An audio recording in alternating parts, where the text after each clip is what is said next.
अधिकारियों को सस्पेंड करने का अभियान लगातार जारी। जहां बुधवार को सीएम जन सेवा अभियान के संभाग स्तरीय कार्यक्रम में शामिल होने पहुंचे खरगोन। इस दौरान उन्होंने जिला शिक्षा अधिकारी के डोंगरी की कई शिकायतें मिलने पर पहले उन्हें किया सस्पेंड, फिर लाभार्थियों के पैसे खाने की शिकायत पर सीएमओ मोहनलाल अलावा को भी मंच से कर दिया सस्पेंड। बाहुबली पूर्व विधायक मुख्तार अंसारी को बुधवार को लगा एक बड़ा झटका, जहां ईडी ने बांदा जेल से ले जाकर उन्हें प्रयागराज की एमपी एमएलए कोर्ट में किया पेश।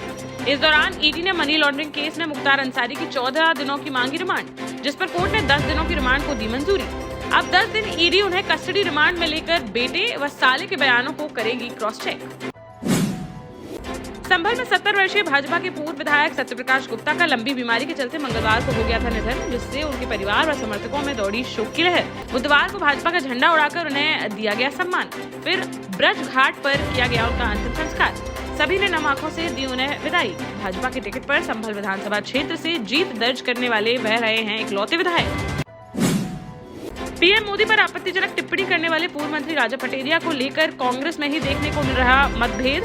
जहां एमपी कांग्रेस ने उन्हें नोटिस जारी कर 3 दिन में एक्शन की कही बात, तो वहीं नेता प्रतिपक्ष डॉक्टर गोविंद सिंह पटेरिया की समर्थन में खड़े आ रहे हैं नजर। कहा कि राजा पटेरिया के भाषण का आधा हिस्सा दिखाकर ही उन्हें मान लिया गया दोषी और बिना इन्वेस्टिगेशन के एफआईआर दर्ज कर उनकी कर दी गई गिरफ्तारी, जिसको नेता प्रतिपक्ष ने बताया गलत। आगरा में आरपीएफ दरोगा और 2 सिपाहियों ने व्यापारी को पहले किया किडनैप, फिर चौकी में ले जाकर दी गई 3rd डिग्री। इतना ही नहीं, बाद में व्यापारी से 4 लाख रुपयों की गई मांग, जिस पर पुलिस ने आरोपी दरोगा व दोनों सिपाहियों को किया गिरफ्तार। वहीं रेलवे ने भी तीनों आरोपियों को कर दिया सस्पेंड। आगरा से एक बहुत ही चौंकाने वाला बड़ा मामला आया सामने, जहां डॉग की तरह जीभ निकालकर भौंकने लगा 8 साल का मासूम बच्चा। हालत बिगड़ने पर उसे ले जाया गया अस्पताल, जहां उसने इलाज के दौरान तोड़ दिया दम। डॉक्टर के मुताबिक करीब 1.5 महीने पूर्व किसी कुत्ते ने काटा था बच्चे को, जिसकी उसने घर में नहीं बताई बात, जिस कारण बच्चे को हो गया था रेबीज। जबलपुर के नवनिर्वाचित जनपद सदस्यों ने सरकार से मानदेय बढ़ोतरी व वित्तीय अधिकारियों की उठाई मांग, जहां सभी जनपद सदस्यों ने आज सड़कों पर उतरकर नारेबाजी करते हुए कलेक्ट्रेट में जमकर किया प्रदर्शन। फिर कलेक्टर को सौंपा ज्ञापन, जिसमें उन्होंने 20 दिसंबर तक मांगे पूरी नहीं होने पर भोपाल जाकर सीएम शिवराज को सामूहिक इस्तीफा सौंपे जाने की दी चेतावनी। ललितपुर में मानसिक रूप से विक्षिप्त पुत्र ने अपने ही माता पिता को उतार दिया मौत के घाट, जहां जखौरा थाना क्षेत्र अंतर्गत लखनपुरा गांव में मानसिक रूप से विक्षिप्त युवक ने किसी बात को लेकर हुए विवाद के बाद पिता के साथ बेरहमी से की मारपीट। बचाने आई मां को भी बुरी तरह से पीटा, फिर दोनों को छत से फेंक दिया नीचे। इसके बाद उसने पत्थर मारकर दोनों की कर दी हत्या। ग्रामीणों ने युवक को पकड़कर रस्सी से बांधकर किया काबू। मौके पर पहुंची पुलिस ने आरोपी युवक को कर लिया गिरफ्तार। महोबा में तालाब से सिंचाई करने पर प्रशासन द्वारा रोक लगाए जाने से किसानों में मचा हड़कंप, जहां परेशान किसानों ने सपा नेता के नेतृत्व में कलेक्ट्रेट में किया प्रदर्शन। पानी दो या फांसी दो के लगाए नारे, साथ ही कलेक्टर को सौंपा ज्ञापन, जिसमें उन्होंने तालाब से सिंचाई करने पर लगाई गई रोक हटाए जाने की उठाई मांग। एमपी में हाईकोर्ट द्वारा 3 विधायकों का निर्वाचन शून्य घोषित होने पर आम आदमी पार्टी के प्रतिनिधि मंडल ने बुधवार को भोपाल में विधानसभा पहुंचकर प्रमुख सचिव एपी सिंह को सौंपा ज्ञापन, जिसमें उन्होंने तीनों विधायकों की विधानसभा सदस्यता रद्द किए जाने की उठाई मांग, जिसके बाद उन सीटों पर हो सके उपचुनाव। इन 3 विधायकों में टीकमगढ़ की खरगापुर से राहुल सिंह लोधी, अशोकनगर से जसपाल सिंह जज्जी व मुरैना की सुमावली से कांग्रेस विधायक अजब सिंह कुशवाहा शामिल। 22 दिसंबर को दीपनारायण सिंह के मामले को लेकर झांसी आ सकते हैं सपा सुप्रीमो अखिलेश यादव, जहां पूर्व विधायक दीपनारायण सिंह यादव के समर्थकों द्वारा सोशल मीडिया पर डाली जा रही है पोस्ट कि पूर्व सीएम अखिलेश यादव 22 को झांसी आकर जेल में बंद चल रहे पूर्व विधायक दीपनारायण सिंह से कर सकते हैं मुलाकात।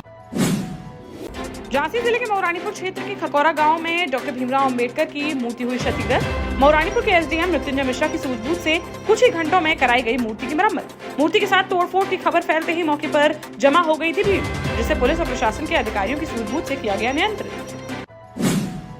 उत्तर प्रदेश के नगर निकाय चुनाव टलने के दिख रहे हैं आसार। पिछड़े वर्ग के आरक्षण के मामले को लेकर हाईकोर्ट ने 20 दिसंबर तक लगाई चुनाव कार्यक्रम की घोषणा पर रोक।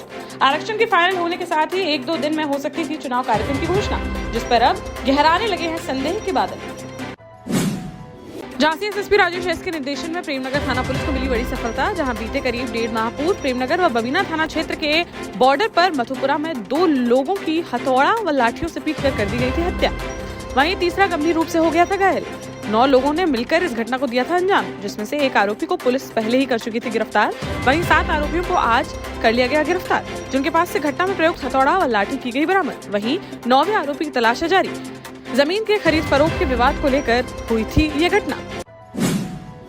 झांसी के बड़ागांव में जिला कांग्रेस कमेटी द्वारा निकाली गई प्रांतीय भारत जोड़ो यात्रा, जहां पार्टी के प्रांतीय अध्यक्ष अनिल यादव व ब्रजलाल खाबरी के नेतृत्व में राष्ट्रीय गीत के बाद हुई यात्रा की शुरुआत। फिर पूरे क्षेत्र का किया गया भ्रमण। जिला प्रभारी अखिलेश शुक्ला, सह प्रभारी अमर सिंह की देखरेख व जिला अध्यक्ष भगवान दास कोरी के संयोजन में निकाली गई यह यात्रा। यात्रा में पूर्व केंद्रीय मंत्री प्रदीप जैनादित्य, कांग्रेस नेता सुधांशु त्रिपाठी, राहुल रिछारिया, एडवोकेट राजेंद्र शर्मा समेत अन्य गणमान्य लोग भी रहे शामिल। झांसी में कोतवाली पुलिस ने दुकानों पर ग्राहक बनकर टप्पेबाजी करने वाली महिलाओं की गैंग का किया पर्दाफाश, जहां 4 टप्पेबाज महिलाओं को आंतिया ताल के पास से किया गया गिरफ्तार, जिनके पास से चोरी के सोने चांदी के जेवरात व 20,000 रुपए नकद किए गए बरामद। गैंग में शामिल 3 पुरुषों को भी कर लिया गया गिरफ्तार। वहीं गैंग की अन्य 2 महिलाओं व 1 पुरुष आरोपी की तलाश जारी।